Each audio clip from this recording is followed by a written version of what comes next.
give me screen sharing rights, I think. I think you have. Yeah, I think it was open, but that's good. Yes, we can see your screen. We can see new slides. Ooh, new slides. How terrible. Sorry, I don't want to freak everybody out. Okay, so thank you, Chris, for asking me to share and talk to you guys. I am a serial property investor. I am a property developer. I have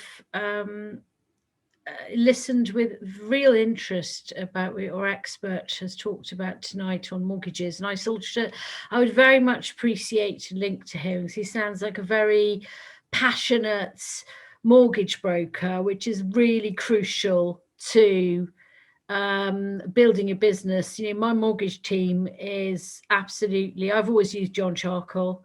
I've got 6 people I use there, and but I'm more than happy to widen my horizon, and I like to meet new people, so that's fantastic. But what I want to tell you about tonight, if that's okay, you might, and forgive me if you guys think at the beginning that I just want to explain why I'm going to explain to you what Silvatree is, because Silvatree is a new currency. It's a currency that you can access, that I can access, that anybody can in fact access, as long as they have something to sell or a service to deliver, something basically that they charge for.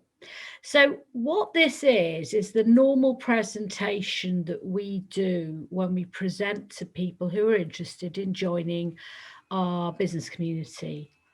But just to explain why I'm going to take you through how this works, okay? Because the how it works in relation to property bit will make absolutely no sense to you unless you understand how it works. So I'll try and be as painless as possible. Feel free to scream at me and tell me to shut up or interject or whatever you wish. That's absolutely fine.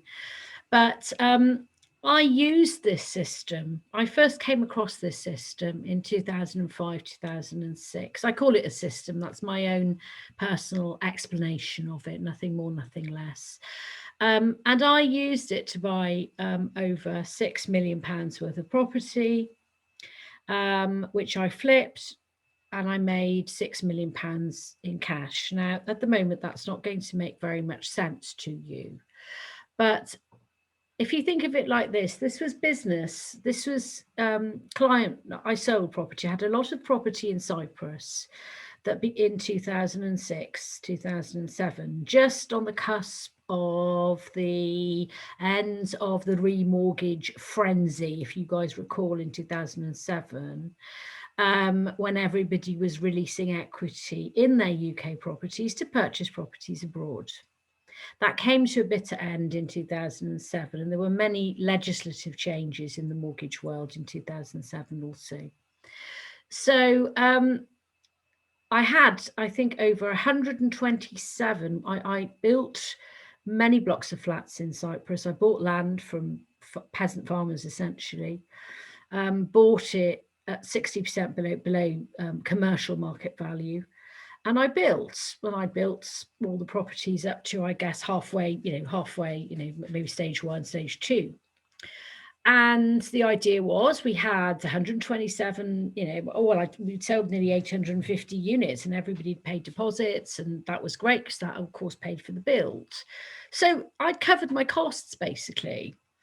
But the purpose was that the people who had bought these properties, who many of them were friends of mine, became friends of mine, I felt a moral responsibility that just because the property market in the UK had stopped, I felt a moral responsibility to try and do what I could do to shift this property for them, because the idea was that they would sell.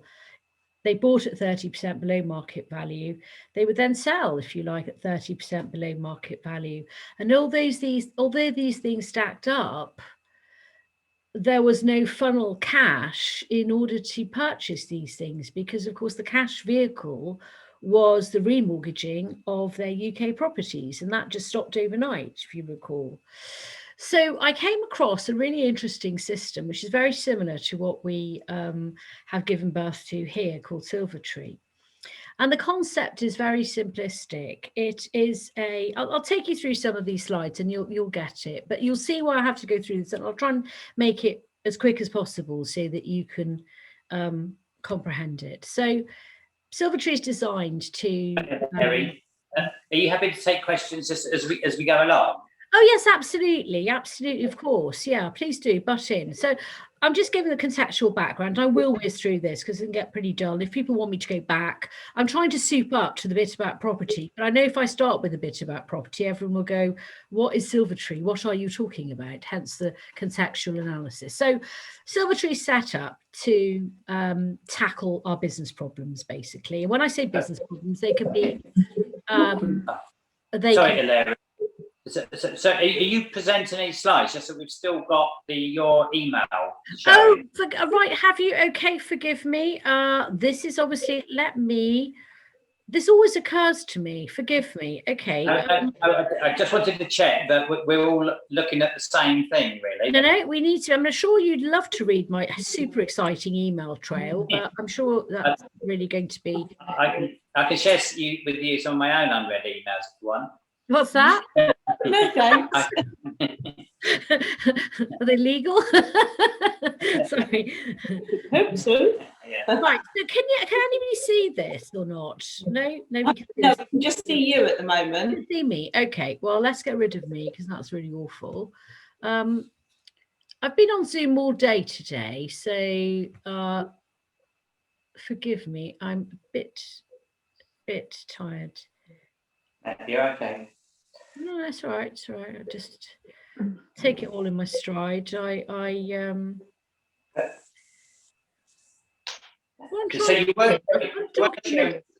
you were sharing your screen successfully, but it was like the email that you'd received the slides on, so we could see that.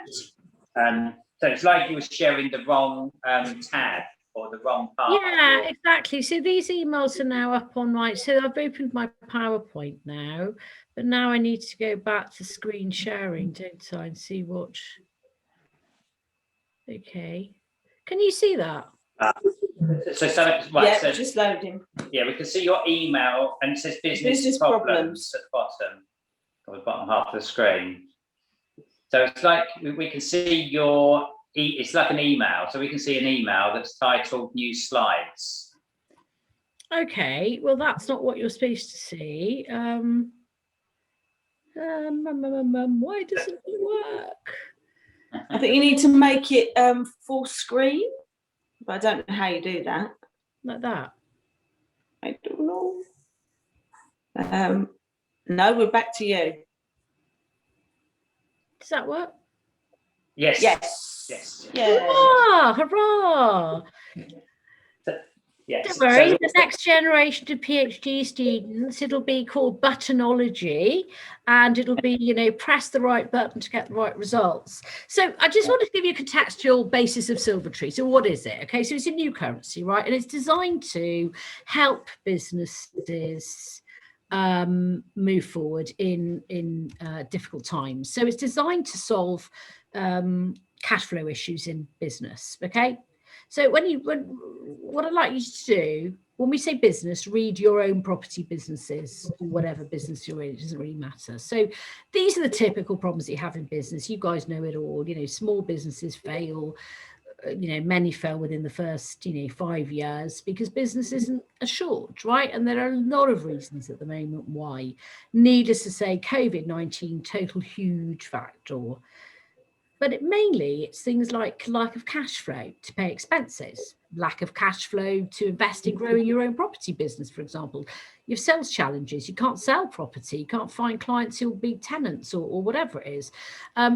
This is generic, by the way, for all different types of businesses. You've got high cost of marketing to target new audience, right? So we came up with this solution, and this solution fits the property market beautifully because I've used it and I still do use it. So Silvatree is a revolutionary new cashless business trading network. Okay, and Silvatree gives you access to new business and makes you more profitable by enabling you to pay for your business expenses with your own goods or services, allowing you to save cash and increase your profitability. So it's similar to bartering, but in today's digital world. And one silver is the same as a pound.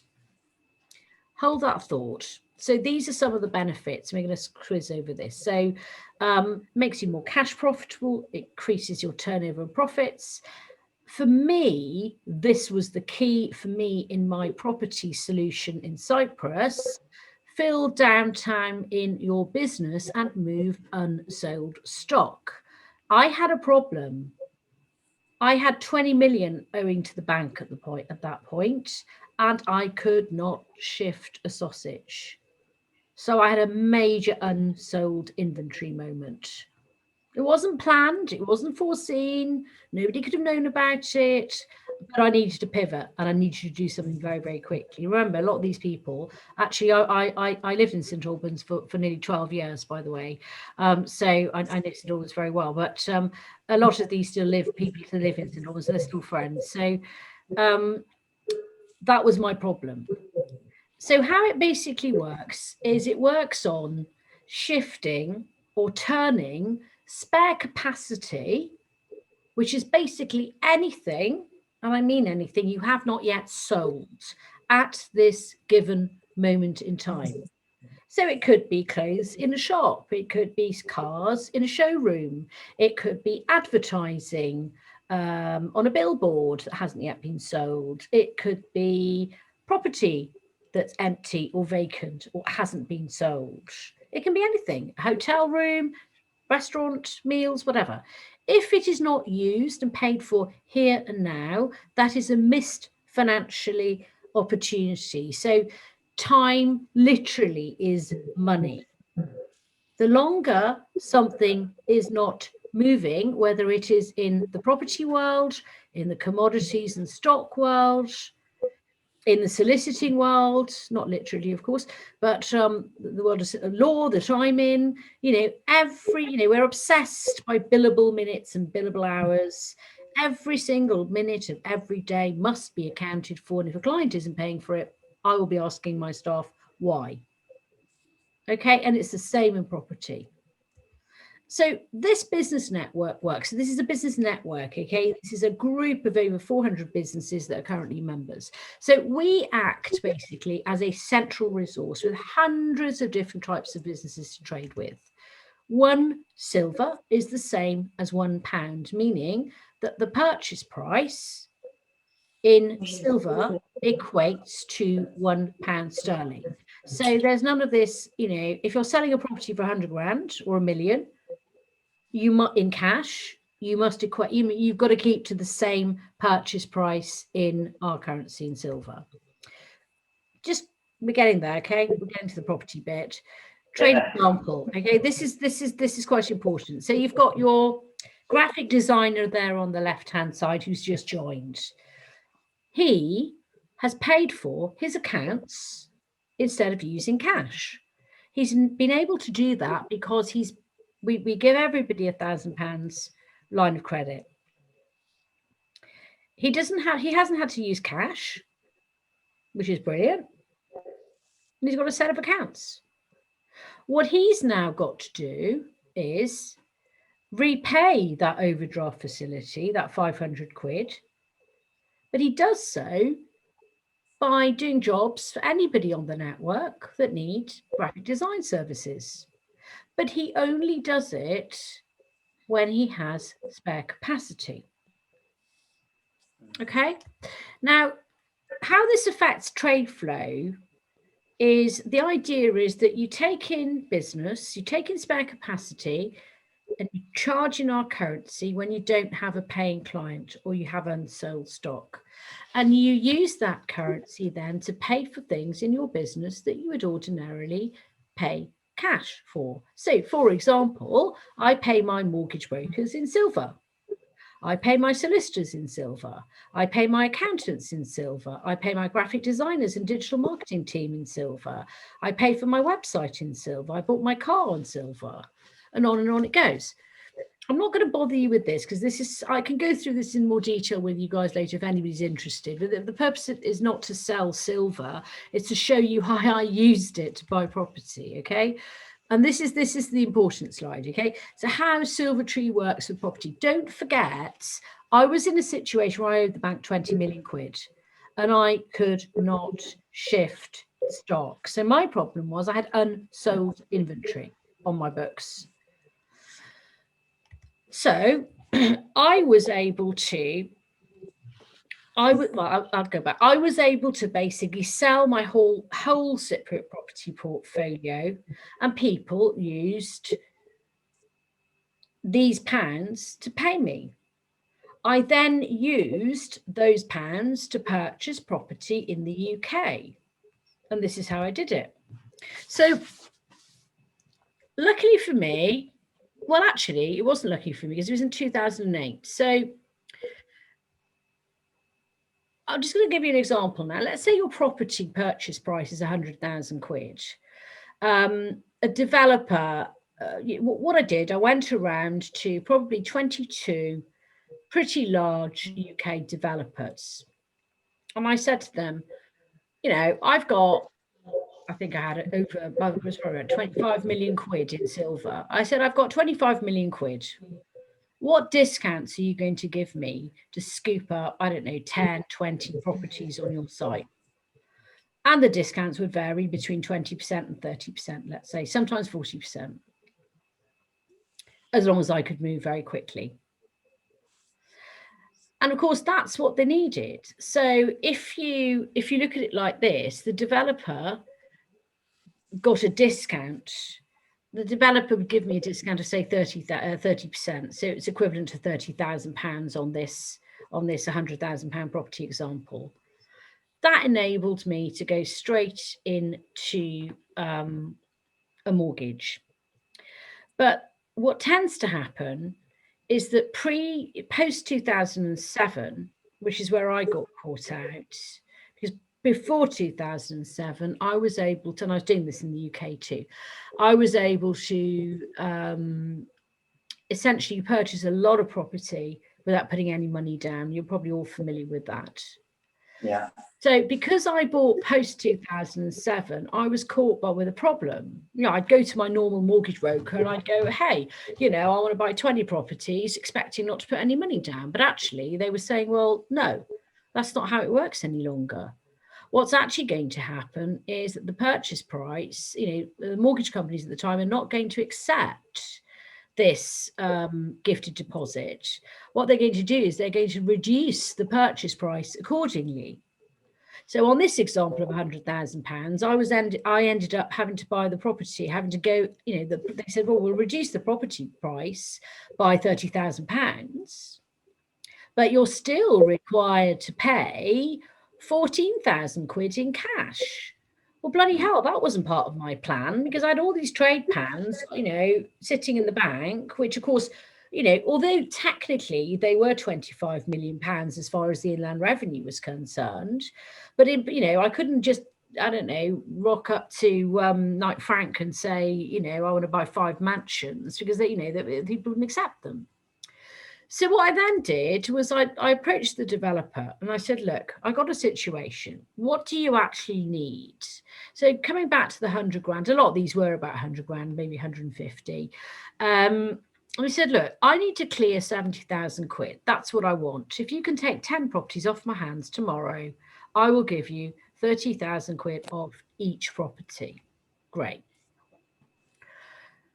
But I wasn't fussed with the idea of having to pay 10 times 14,000 quid, so 140,000 quid for each property in order to get a mortgage. At the time, I was talking about a 20% mortgage.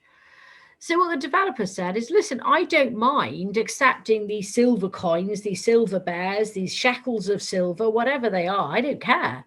I just wish for £70,000 times 10. I don't care how you get that to me, Miss Cosslett, but, you know, as long as you get it to me, as long as it's legal, I've no problem. So, you know, luckily we'd done this before. Lawyers were instructed, solicitors were instructed. The silver was passed to the developer in exactly the same way as cash is passed to the seller's account. The silver went into a client escrow account. The mortgage company was happy because the Inland Revenue were happy because this is taxable income. As far as they were concerned, they were very happy with it. But the net benefit for me, the big benefit for me, was that I was able to use this 30,000 quid on each property. So I was able to put in £140,000. Is that right? No, I was able to put £300,000 in to purchase 10 properties. And I was able to put more than the 20% deposit requirement down on the property, which obviously reduced my mortgage payment. And the net result was that I ended up only paying £1,800 as a down payment for each property in cash. Well, that's a stark reduction on £140,000. Yeah, if you just pause a second, I think the key point was, though, that you had all this silver sitting ready to be used. Whereas if I wanted to do this today, I haven't got. Yeah, I'm coming to that. Oh, okay. I'm sort of am, and I'm not coming to it. I was going to come to it, so I was going to bring up that point because it's a very valid point and it's true.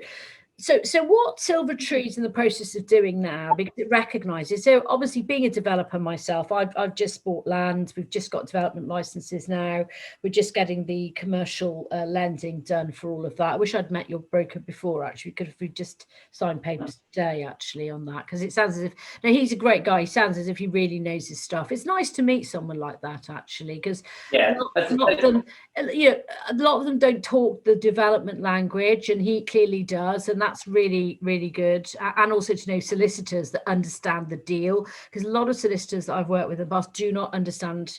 They don't understand property. They just don't feel it like we do. It's in our blood, right? I think that's one of the advantages of the community, Eleri. So we know brokers who speak property, if you like. So I know Sam talks about the fact that he speaks mortgagees. So he understands that. You've got other professionals who are equally. The law is the law, right? It's the same. It's very boring, quite frankly. I'm a corporate lawyer myself, so I know. But you need to be. I speak business, right? So corporate law is easy for me because I know from a businesswoman's perspective, practically what needs to be there. Because I'll have been through the system. And it's the same with property lawyers. They need to understand where the real tug is, where the real problems arise. And it sounds to me that you've put together a brilliant group of people here. So that's fantastic. But back to your point, because it's a really good point. So what Silvatree is going to do, we're not there yet, but what Silvatree will be doing very shortly within the next 3 months is it'll be putting a loan structure in place whereby it'll be saying, look, we don't want to be regulated by the FCA. Because I don't know who they actually do regulate, quite frankly. And we don't want to become a bank because this is not our interest point. Our interest is stimulating trade and providing a facility for people to move things quickly and efficiently, only when they have spare capacity and only when they need to. So it's as well as and not instead of your core business, right? It's an addition. So shortly, we will be enabling people to apply for credit, so an extended line of credit, in return for maybe an enhanced fee, because at the moment, the cost of silver is 5%. We charge a cash commission of 5% on any purchases. So in this particular case, £30,000, that would be £1,500 in cash. We charge VAT on that, so that would be £1,800. That figure, that 5% figure may change because depending upon the amounts that we're extending. However, we will also take a second charge on the property and allow the person to pay back over time. Okay. A sort of loan, a loose peer-to-peer loan arrangement, which having explored the matter with the FCA, we are allowed to do that. But that's what we plan to do. As I say, we're not there yet. This was just a random, as I say, this is something I have done and many of my friends have done, and something I'm planning on doing in the very nearest future. So I'm watching the market very closely at the moment because it's just ripening up to that tipping point. It just needs another 6 months to go and we'll be there. So can I just check my understanding is right? So when you started from, Eleri, was that the silver, you could earn silver through having something to sell or a service to sell. So what you've just been describing is a way to obtain silver through like a lending mechanism rather than through using excess business capacity. Yes, absolutely. You can do both if you wish. If you have a business that's a buy-to-let portfolio, so if you're doing, for example, if you're doing service departments, or if you're doing short-term let apartments or holiday apartments, or you might say, well, look, rather than getting if you can use your silver, you might say, well, I don't mind if I have an HMO of 6 people, I don't mind letting one person pay in silver. There might be a benefit because, you might say, well, actually, a solicitor is prepared to take silver, therefore there's a financial benefit for you to do that. It doesn't sort of disbenefit you. So I'm thinking from our service accommodation perspective, we have weekends where we haven't got any bookings. Exactly. That would be an example. That would be a good example. Yeah. So we could let people stay and they could pay in silver, and then we could use the silver to pay for an accountant or a website or whatever. Absolutely. And that's exactly so. The thing is, this is a currency and it can be used in exactly the same way as a currency is used in the ordinary economy. So what I like about silver is, unlike cryptocurrency, and I should emphasize, this is not a cryptocurrency, and the difference is that this is generated only by what people are selling, hence why no differentiation between the price of silver and the price being charged in cash. So when I charge clients in silver, I charge exactly the same thing as I would charge in cash. So I get very sensitive when people overcharge in silver, because some people may think, yes, but the cost, let's say if you're a restaurant, it would be very, very simple for them to generate hundreds of thousands of pounds in silver really quickly. Yeah.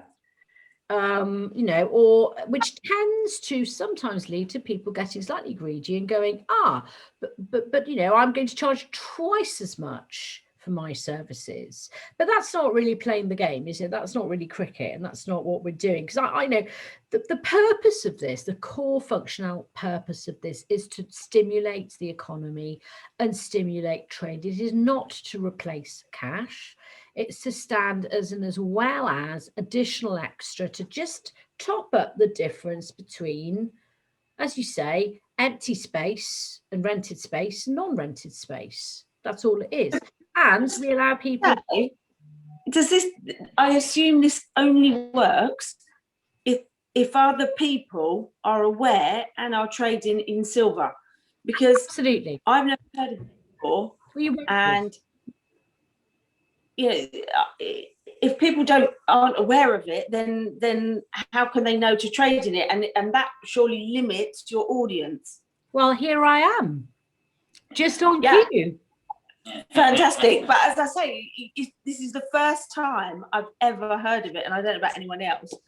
No. It is a very new concept. It's a very new business. This has been used. I when I worked for Chevron in corporate, the oil and gas industry has been using this technique for years, absolute years. This is something that started in a way in the oil and gas industry. We've just picked it up as a small business. This is our little, tech platform, which has gone from, I don't know, 0 to 400 members in less than 3 months.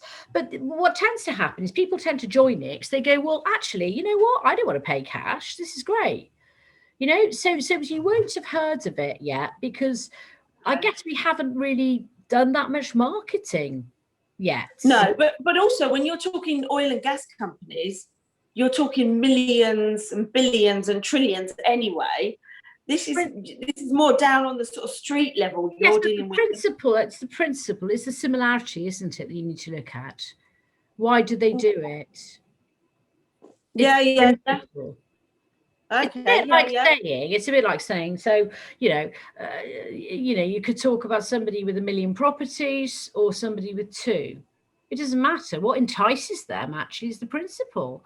It's the ability to leverage without it costing you anything. I mean, because in property, what this is all about really, if you come back to brass tacks, is that, what I really want the market to go back to is where we can do gifted deposits and put no money down deposits. Fantastic. We can all build pyramids in the sky, but unfortunately, although your mortgage broker did hint that I need to talk to him about that they were going back that way, which is really quite interesting.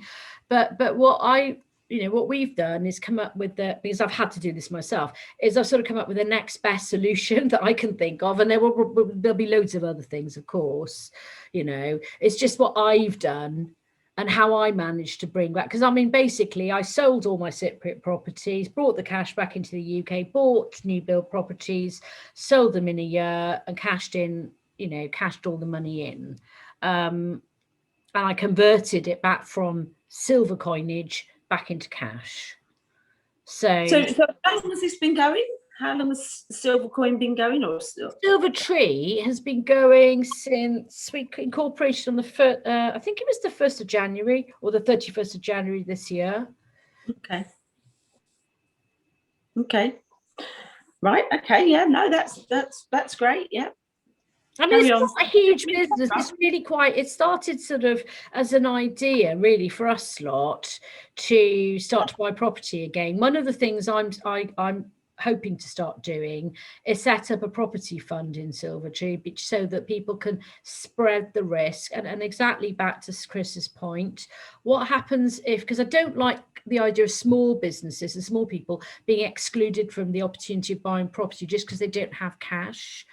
So if we can leverage that as a collective between everybody, just as the big pension funds do, but in property, that both spreads the risks, but enables smaller people who've got no silver, let's say, or don't really feel comfortable with it to get involved too. So that's something I'm going to be looking at shortly. Shortly has a long concept in mind. It's like an elastic band. So when I say shortly, I would like to think of the next 3 months, but I mean, that's my target, but it might go over that slightly. So I'm not going to take you through the getting started thing because that's not really, we just got an app basically, right? So it's nothing more. So all that happens here is you sign up Silvatree, create your business profile, you start buying and selling with silver. Okay, it's that simple. We have networking events. People can use it for staff incentives to increase employee satisfaction. You can reward staff members with silver if you haven't got any cash. Do get access to expert advice. We've got solicitors, accountants, brokers. 50% of the transaction fees go to the Silver Foundation. This is really important for us because one of the things, I'm a chairman of the Grow Inspires charity, and we do a lot of work in Bristol and the Southwest to alleviate poverty, because we fund people, we turn claimants into contributors. We work with people on universal credit who've been, if you like, socially excluded, and we teach them how to set up in business. We support them how to set up in business, and Silvatree has its own like Dragon's Den where we extend, Silvatree takes an equity investment in the business. And then, they need a website, they need comms, they need computers, they need smartphones, whatever it is, they can buy them all in silver. So that's pretty much it. Charitable giving, a lot of charities use us because they get extra cash. This is not really relevant, sorry. I know we can come back to me now. So that's pretty much it with silver. End slideshow. So when there's the 5% transaction fee, sort of 2.5% of that is going to the foundation. Yes, yeah. Which is local charities. What we do is we collectively look at where the people are, the people who've actually made. So for example, if it's property, these would be larger cash contributions, and it would be a question of, well, where do you want your? Because you guys might support, you might support a charity. You might say, well, actually, I want that money to go to whatever. I can't remember actually the St Albans charities, but there probably are quite a few of them. Grove Hospice and things like that.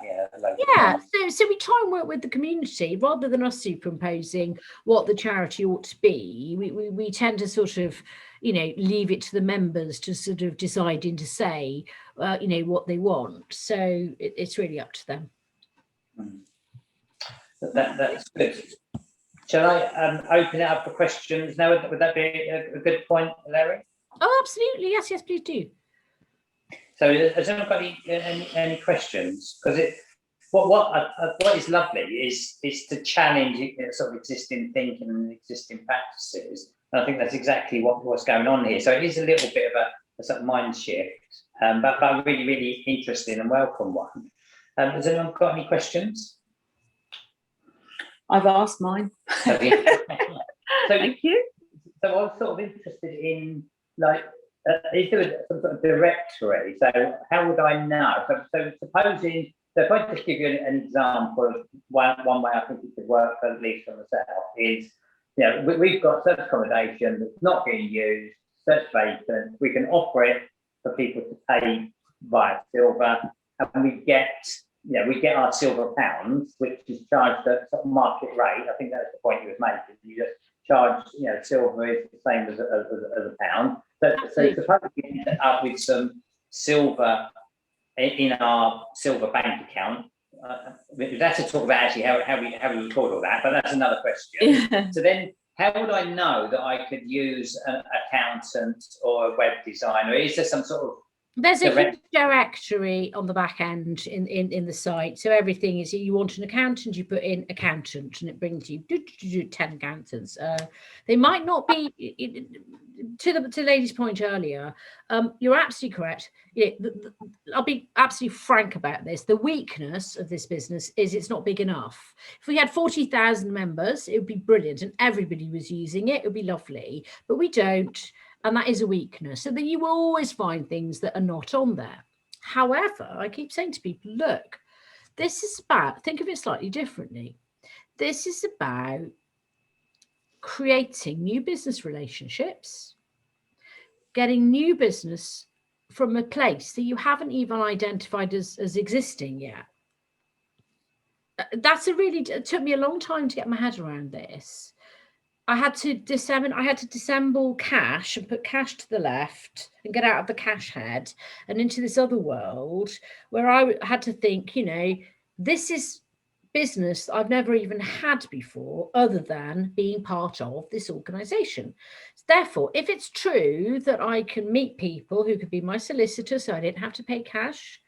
Incidentally, one thing I've forgotten to say to you is you can actually pay, depending upon what the client wants, you can actually charge partly in our currency and partly in cash, because what we didn't like was the idea that you know what it's like. In order to get a deal, people are discounting. Look at the developer example, right? First thing they do is they discount. They'll say, I'll have the 70,000 quid. Thank you very much. That's what I want to move off the site.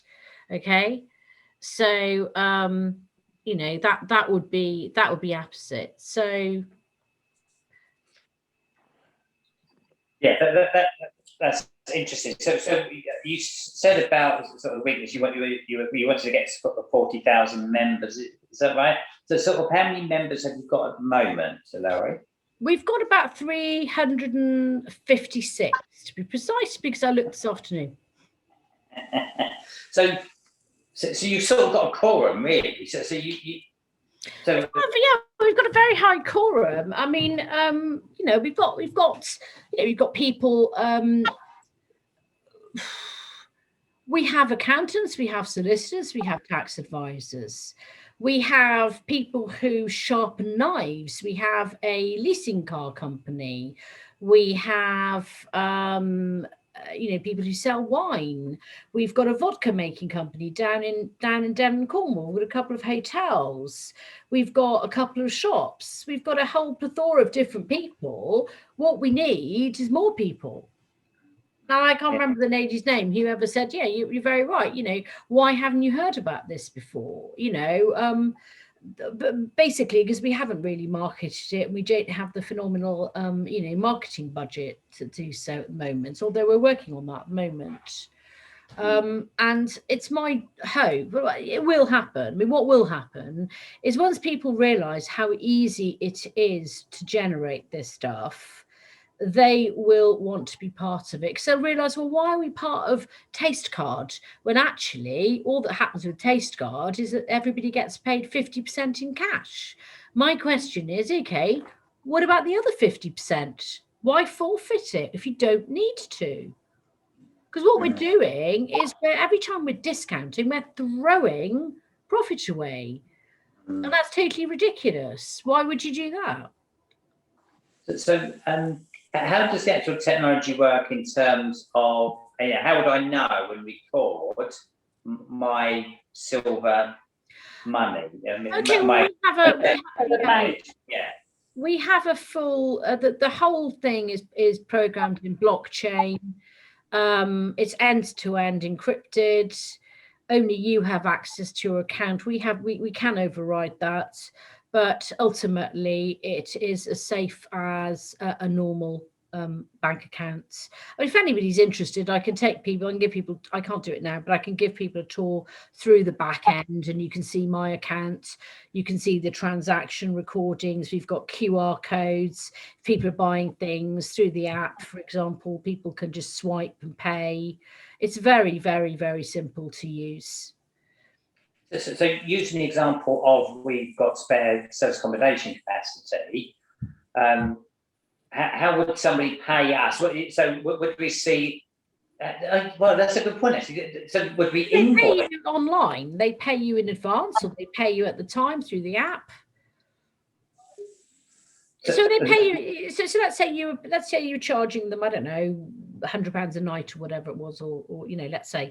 So if you said, right, I will charge 100% in silver, fine. So they can make the transaction in advance. They can make the transaction in front of you on their app. They can make it through the app before you hand over the keys. They can make it when they leave upon you giving them an invoice. If you're charging them 50% in cash and 50% in silver, it would be made in the same way. Yeah. And you would have a bank account in silver, and you could check it. Have I received the credit? Yes or no. You can send invoices through the bank account. The tech bit we're working on, at the moment is an assimilative piece of software that will auto-generate payments through. Let's say you've got a website that takes payment, so that we can have the facility that silver can be paid at the same time. Sounds easy, but actually it's proving not so easy. Wow. But in terms of our accounts, when we put our accounts into HMRC at the end of the year, tax year, would the silver revenue be counted as just a different currency, or how would that be shown on the It's taxable in exactly the same way as cash. It's that HMRC has a diktat on this, and they see it as exactly as currency. It's no different. It's normal currency, meaning it has it's a bit like a D2 land charge. I keep saying to you, it has both benefits and disbenefits, and so to the same order of magnitude. And you can use it. That's why a lot of people will apply for quite large overdrafts, because they'll run their business on their overdraft, because then it will actually not eat into their cash business, but it would mean that actually what it does do when it comes to tallying up what corporation tax they pay, it will be at a reduced rate, because of course the silver portion will be deemed to have been used to pay for real expenses, because the revenue can't have it both ways. They can't on the one hand say they want to tax you upon it because it's currency, and yet prevent you from actually offsetting expenses against profit. So in terms of property, it can work very well. And obviously it's a recognised currency. So going back to your example where you used silver as a deposit on the £100,000 houses, the solicitors must have recognised they recognised the 70%, the £70,000 mortgage, obviously as pounds sterling, but they also must officially recognise the £30,000 worth of silver to then be able to say to anybody, including like land registry, HMRC, or whoever, that the whole transaction was actually valued at £100,000. So in that respect, legally it's legitimate, is what I'm trying to say. So yeah, absolutely. It's treated by everybody. It's exactly the same thing. The big concern, the first concern, obviously, that solicitors might have, not all solicitors, but they'll be concerned for money laundering. The first thing, like, what is this? The way HMRC looks at things, because HMRC is now having to completely reroute everything to deal with cryptocurrency, because this is becoming more prevalent. It's not less prevalent. This is, that's what our strapline is. This is the future of business. It's not less prevalent. It's going to become more the norm. So HMRC are more than happy. They don't care whether you paid your deposits in camels, as long as the value is declared. That it's about generating cash for them, basically. What is the notional value of the deposit? As far as they're concerned, they're very happy for people to, trade in this way. They're not against innovation in trading. What they're against is people avoiding paying tax on value. It's a bit like the whole thing with the whole argument of taxable benefits. The car allowance was the last big hoorah, and all those kinds of things. But if you think about it, they don't care whether it's only cost you 1,800 quid to put down to pay for 30,000 silver, because the way they look at it is, well, you've had to earn the £30,000 silver in the first instance. If you've gone and spent 30,000 silver on your outgoings, if you've, I don't know, maybe your legal bill might be £30,000, who knows? But it's a legitimate business expense. You've had to generate that legitimately through your business. Therefore, why shouldn't you be permitted to spend it? Yeah. So how are you seeing people start with their silver accounts? What would be your advice? So if somebody wanted to trade in silver and generate silver as another business option, how would you say what's the best approach? So it could be somebody, say, with a HMO, they've got spare HMO rooms, or just trying to make it more property related, really. So for ourselves, it's a little bit easier because we could let weekends or weeks of spare capacity. I was just thinking, the way I'm going to use this, the way I am using it currently, is I'm already chattering to some developers up here next week, because I know that give it 3 or 4 months. Essentially, once furlough, I'm waiting for furlough to end, and that will be all hell let loose. Then it'll be the Wild West moment as we've never seen it before. Mark my words. And developers will be begging me to take properties off their hands, and I'm just lining things up for that nicely. So September, I do believe. Right. So once the stamp duty holidays over and stuff, I'm not so much worried about stamp duty. I'm worried about, because at the moment, the problem you've got is you've got an economy that's artificially held. I mean, that's just my belief. Okay, I just think it's artificially held. You've also got, massive encouragement for new build property to happen, which is great, without any consideration of, well, who the hell's going to be buying this stuff? So London, for example, great real estate being built, but let's be frank, who the hell has got 2.5 million quid to buy a flat? When you think about, look at St Albans, all those properties that were built near the station. When we started off, we bought 2 of them, and before we knew it, the whole, fields were built upon, which is lovely. But you see, if it is true that everybody's going to be working from home, or there's going to be a significant amount of home workers, especially in the City of London, and this is going to have a really interesting effect on things. So all those very highly paid jobs, people are going to be saying, well, why are we living in I'm just speaking for myself, really. We lived in a very small house on Alma Road. It was a lovely house, but quite frankly, what we sold it for, we could have probably bought a mansion in Luton or Luton, or just out in the outskirts, and with homes. So that's going to have a great impact on property prices in places in the city. What it means is the developers are not, you're already seeing this happening in Bristol, developers suddenly are not going to get this high value that they think for their properties. So what they're going to be doing is they're going to be preserving their bottom line price, and they're going to have to survive. So it's going to become very attractive. The next problem you've got is, and that's why I was interested in chatting to your mortgage broker, the next problem you have is, all right, if it's true that people are going to lend on full market value, so you're back to your gifted deposit scenario again, so 100% mortgages, that's lovely. But I don't think that will particularly happen at the rate of knots that has erstwhile been proposed. I just can't see it myself. I might be wrong. So my solution for me, what I will be doing with developers is saying, look, we've got a couple of million quid here. Can you let me have 5 properties at a 30% off, please? I mean, they might say no today, but I promise you, they will not be saying no in September.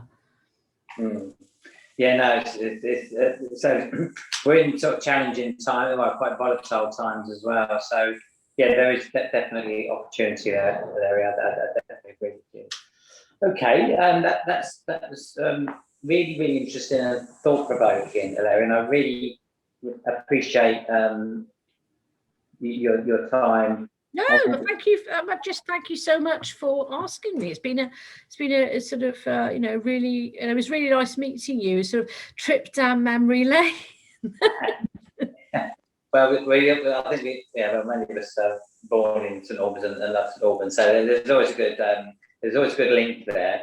I've just checked whether there's any final questions before I sort of move on, really. But we'll have a recording of this, Eleri, and we'll know how to contact you. So have you got on your presentation, was there a slide about, if people are interested in Silvatree, then what should they do? Just Google it, or what should they do? I mean, if I pop my my email address, I'll pop my email address, my phone number. People can contact me at their convenience. Fine, whatever you wish to do. I don't want to overload people. I mean, certainly people want to find out more. This is not about hard selling products or anything. I'm doing this anyway, so people do it, great. If they don't do it, it doesn't really bother me, because I'm developing my own properties and I'm doing it anyway. So if it helps somebody, then that's brilliant.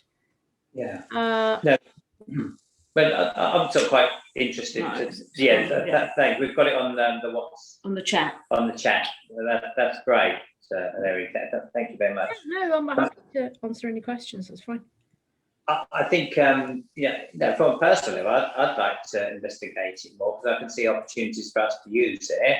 I think in terms of using it for deposits on houses, you were sort of had an advantage very early on. You had a lump of currency that you could use for deposits, whereas most people wouldn't sort of have that. So it's about, but I am interested in the concept, and I think I just came upon it. It was the gift of desperation, Chris. It wasn't any great genius that I possess, I can assure you. I just literally put 2 and 2 together one day, and I thought, oh my gosh, how am I going to get myself out of this scenario? And I was very lucky. I was saved, and I was very, very blessed, but I just thought, well, it worked for me brilliantly. If it can work for somebody else, then excellent. It just means if you guys can conserve cash in your property businesses to help you guys, then why not? It worked for me. No reason it wouldn't work for you. And it was great that you were creative enough and could think outside the box in terms of coming up with that sort of solution, really. So that was really good that you were able to do that. So, so full credit to you, Eleri. No, that's fine. Pleasure. So thank you very much. So they're really interesting and thought-provoking presentation there from Eleri. So thank you very much. So for the people who can't make the meetup, will be able to watch this on our YouTube channel, and many people sort of catch up that way, which is great. Sure. So thanks a lot, Eleri. Just moving on now. Our meetings are always the first Thursday of every month, and next month I'm delighted that Neil Briggs will be on the call. So he's got a very broad property knowledge and operation, in actual fact. So he is an estate agent. He's also a letting agent. He's also doing development in and around Milton Keynes, and he invests. So he's very sort of active in what he does, and got really make a really interesting guest speaker for us. So I'll just open the floor up to see if there's any questions before I close the call. Are there any questions from anybody? Okay. Okay, it's all those Easter eggs are calling people. Yeah. So I wish you all a lovely, safe, and a happy Easter, and I look forward to seeing you on our next call. So thank you very much. I'll close the meeting. Thank you. Have a nice evening. Bye. Bye. Bye.